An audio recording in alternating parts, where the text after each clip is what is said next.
Hi everybody and welcome back to Midnight Archive. Today I will be looking at the 1966 movie starring Sharon Tate and David Niven,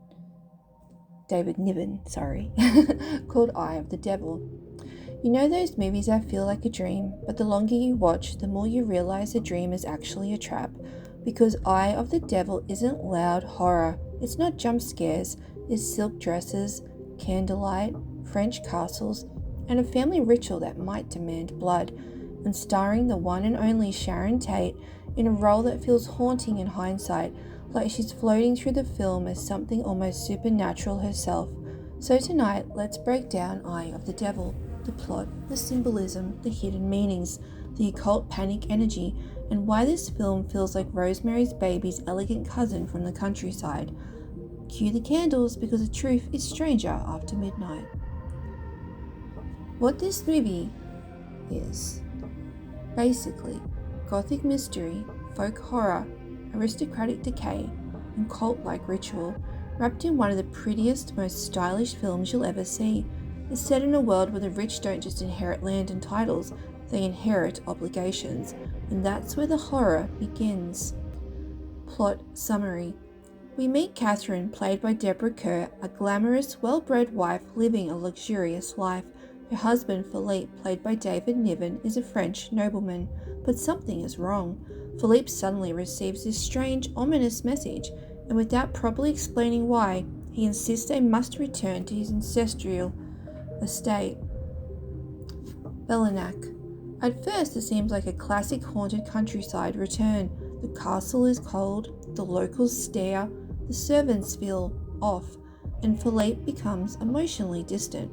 And Catherine starts realizing this isn't just a family homecoming. It feels like everyone is following an ancient script, and her husband is walking towards his fate like he already knows how it ends.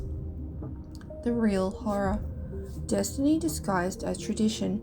This is where Eye of the Devil becomes unsettling, because the threat isn't a monster, the threat is belief. The film sets up this idea that you don't get to be the count unless you pay the price.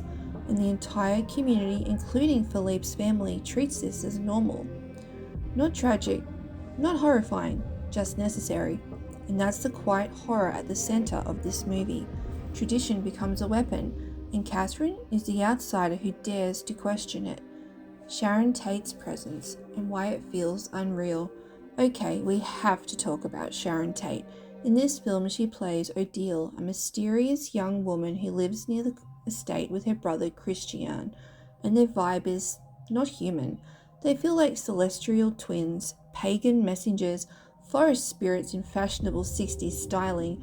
Odile is a kind of character that doesn't just exist in a story, she haunts the air around it. Sharon Tate plays her with this hypnotic softness, quiet confidence, eerie calm, that slightly playful innocence, but it's not innocent.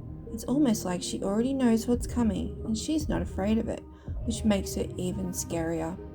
The witch twin symbolism. Odile and Christian are basically coded as ritual assistants, watchers, initiates, or even supernatural entities. They live outside normal society. They appear, disappear.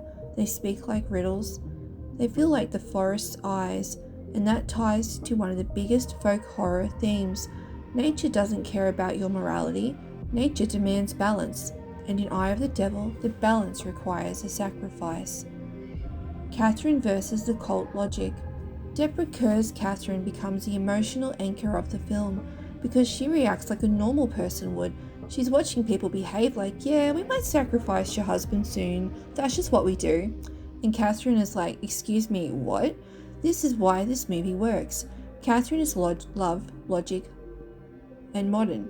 The estate represents old blood, tradition, obligation, and Philippe is torn between the two. David Niven, the tragedy of Philippe. David Niven plays Philippe in such a restrained way. He's not a villain, he's not even cold-hearted, he's just resigned, and that's horrific, because you realize Philippe is not walking into death, he's walking into duty. He has been raised his entire life to believe the family survives because someone pays, and it becomes this metaphor for generational sacrifice, inherited trauma, The way family systems demand obedience. He's basically a man raised in an elegant prison. The castle aesthetic, beauty as camouflage. This is a film where horror is dressed in velvet. Everything looks expensive, classy, artful. Wine, lace, antique stone walls, candlelit dinners, misty forest, and it creates the perfect illusion that if something looks beautiful, it can't be evil. But this film is like, no babe, sometimes evil is better dressed than you are. Fashion and visual symbolism. You can tell this film was designed with style as storytelling. Catherine's wardrobe, clean, structured, elegant, the look of a woman who believes in civilization and order. Adele's look, softer, more sensual, more mystic. It's almost like Catherine equals society, Adele equals nature, ritual, seduction, fate.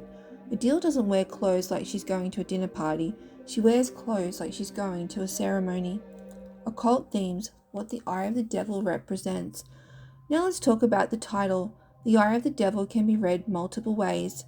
The literal evil watching, a symbol of sacrifice, a stare of tradition itself, and a state as an entity. Like the land is alive and it has chosen Philippe. In folk horror, land is often portrayed like hungry, ancient, entitled, and the people who live in it are just temporary caretakers. But the land lasts forever. The ending. Okay, spoilers. As the movie progresses, Catherine uncovers the truth that Philippe may be required to die, not because he deserves it, not as punishment, but as payment. And the sick part?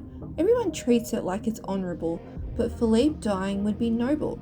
And that mirrors real-world structures where people are told, your suffering means something, your sacrifice is beautiful, this is your role. It's almost propaganda, but in a gothic candlelit castle, Catherine tries to resist it, but the film's final message feels brutally fatalistic. You can marry into wealth, but you also marry into curses. Why this film still hits. Even though it's from the 60s, Eye of the Devil feels modern, because it's about being gaslit by a system, being told you're crazy for resisting how things are done, watching everyone protect tradition over human life. And if you loved Rosemary's Baby, you'll recognize the same terrifying theme. When a whole community agrees to something evil, they may make it look normal. Eye of the Devil is one of those movies where you finish it and it feels like, did I just watch a gothic fairy tale? Or did I watch a warning? Because behind the beauty, behind the wealth, behind the traditions, there's always a price. And in this story, the devil doesn't need to chase you. He just needs to wait for you to come home. And if you want more beautiful occult cinema like this, subscribe to Midnight Archive, because we're going to deep dive into cult classics, forbidden film lore, symbolism, and cinematic conspiracies. And remember, the truth is stranger after midnight.